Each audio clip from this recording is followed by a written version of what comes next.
تارک ازواجکم، پہلی 6 صورتیں ذویل فروز نسبیہ کی تھیں. اب آگے ساتویں سے ذویل فروز سببیہ یعنی خامد بیوی کے حصوں کا بیان ہوگا. یہاں سے خامد اور بیوی کے حصوں کا بیان شروع ہے. 6 صورتیں ہو گئی تھیں. 7ویں صورت، اس صورت کے اندر اگر بیوی میت کی اولاد نہ ہو، اگر بیوی میت کی اولاد نہ ہو تو خامد کو وراثت سے نصف ملے گا. بیوی فوت ہوئی اور اس کی کوئی اولاد نہیں تھی تو خامد کو نصف ملے گا. تو یہ وَلَكُمْ نِصْفُ مَا تَرَكَ أَزْوَاجُكُمْ إِن لَمْ يَكُنْ لَهُنَّ وَلَدٌ، اس میں اس کا بیان ہے کہ تمہارے لیے آدھا ہوگا اس مال کا جو چھوڑ جائیں بیویاں تمہاری اگر نہ ہوں واسطے ان بیویوں کی اولاد، نہ مذکر ہو نہ مؤنث ہو، نہ ایک ہو نہ متعدد ہو. اور آگے 8ویں صورت ہے کہ اگر فوت شدہ بیوی کی اولاد ہو پہلے کی یا اسی خامد سے یا دونوں، تو خامد کو اس صورت میں بیوی کی وراثت سے چوتھا حصہ ملے گا.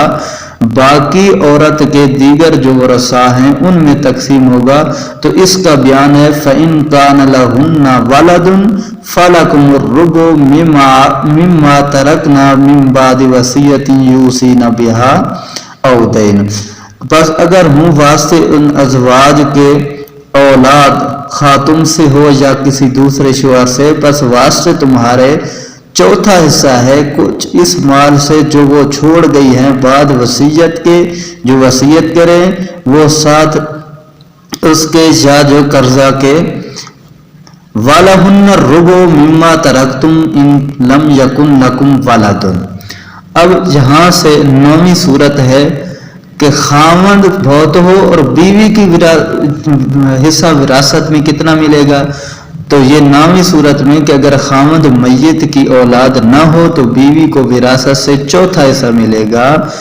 اگر 2 یا 2 سے زیادہ بیویاں ہوں تو ان میں یہی چوتھا حصہ ان میں برابر تقسیم ہوگا. تو فرمایا اگر ان لم یکن لکم ولدن، اگر فَإِن كَانَ لَكُمْ وَلَدٌ، اگر ہوں تمہارے لیے ولد فَلَهُنَّ الثُّمُنُ مِمَّا تَرَكْتُم مِّن بَعْدِ وَصِيَّةٍ تُوصُونَ بِهَا أَوْ دَيْنٍ.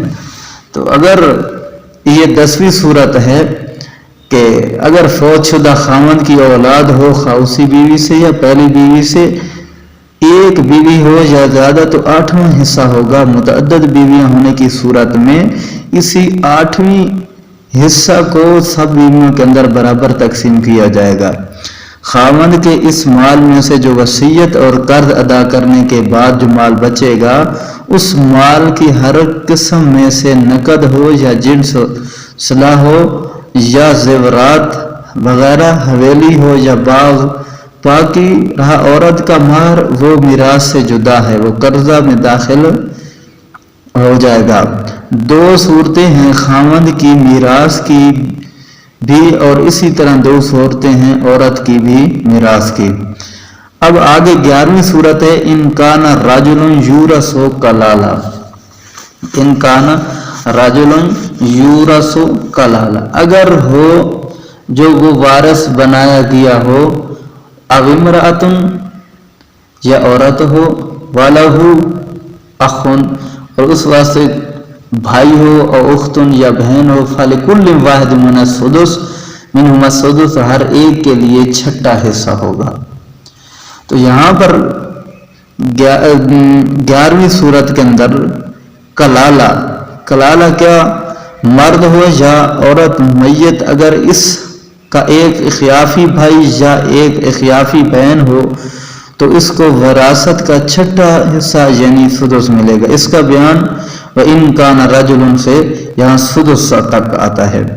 12ویں صورت کلالہ، مرد یا عورت میت کے 2 یا 2 سے زیادہ بہن بھائی ہوں تو اس کو وارث کا 1/3 وراثت کا 1/3 حصہ ملے گا اور یہی 1/3 ان میں برابر تقسیم ہوگی. اس کا بیان فَإِن كَانُوا أَكْثَرَ مِن ذَلِكَ، تو یہاں پر ہے فهم شركاء في الثلث من بعد وصية يوصى بها أو دين غير مضار وصية من الله غیر مضار۔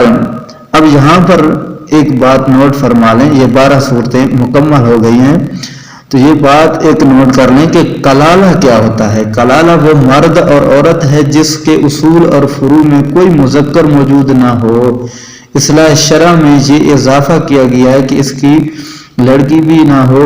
ابن جریر میں حضرت ابو بکر صدیق، حضرت عمر، حضرت عبداللہ ابن عباس رضی اللہ تعالیٰ عنہ سے کہ الکلالۃ من لم یترک والدن ولا والدن، کہ جس کی اولاد بھی نہ ہو اور جس کے اوپر والد بھی وغیرہ دادا بھی نہ ہو۔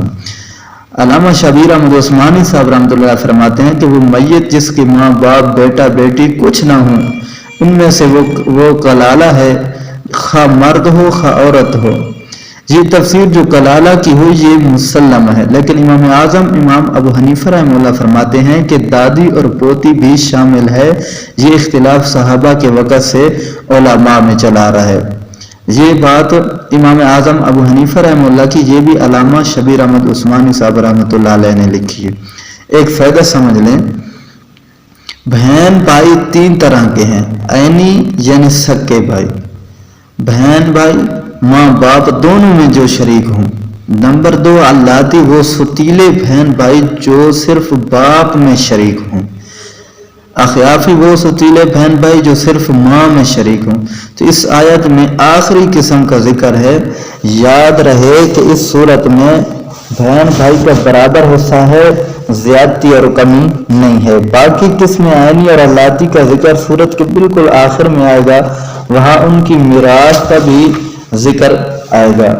اب یہاں پر ایک لفظ آیا ہے غیر مضار، مطلب یہ ہے کہ مرنے والا وصیت یا اقرار بالدین سے وارثوں کو نقصان نہ پہنچانے والا، مثلا یہ کہ تیسرے حصے سے زیادہ وصیت نہ کرے، اور جس کا اس کے ذمہ کوئی حق نہیں اس کے لیے قرض کا اقرار نہ کرے۔ من بعد وصیت یوصی، وارثوں سے چونکہ اندیشہ تھا کہ میت کی وراثت میں سے میت کا دین اور وصیت ادا نہ کریں بلکہ تمام مال آپ ہی رکھ لیں، تو اس لیے میراث کے ساتھ ساتھ بار بار اس دین اور وصیت کا حکم تاکید کے طور پر بیان کیا گیا ہے کہ وصیت چونکہ ایک احسان ہے، کبھی ایسا بھی ہوتا ہے کہ کوئی شخص معین اس کا مستحق نہیں ہوتا تو ضائع ہونے کا احتمال کبھی تھا، تو اس وجہ سے بغرض اہتمام اور احتیاط وصیت کو ہر جگہ دین سے پہلے ذکر فرمایا، حالانکہ وصیت کا درجہ دین کے بعد ہوتا ہے۔